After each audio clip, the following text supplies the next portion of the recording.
There's a dream I feel.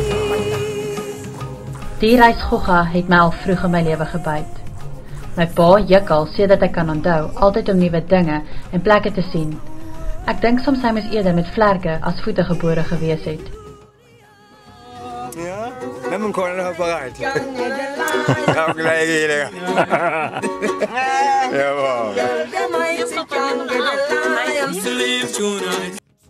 Hy was lank 'n veearts in die Caprivi, in die tyd toe die plek omtrent 'n dieretuin vir wilde diere was. Enigiets buitengewoon of wild is vir hom lokkaas. As ons reis, sal ons ure agter wild aan ry. Ons sal soek en as ons uiteindelik die goed kry, sal ons kyk en kyk. Hé Lucas, jy wys vir ons mooi, né? En waar is daai stoters daar agter? Ja, sit hulle.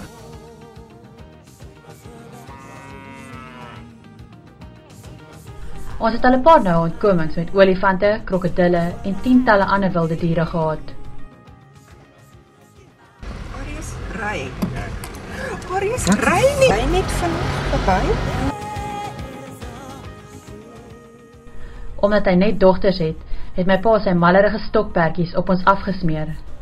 My ma sê dikwels haar hart kan dit nie hou nie.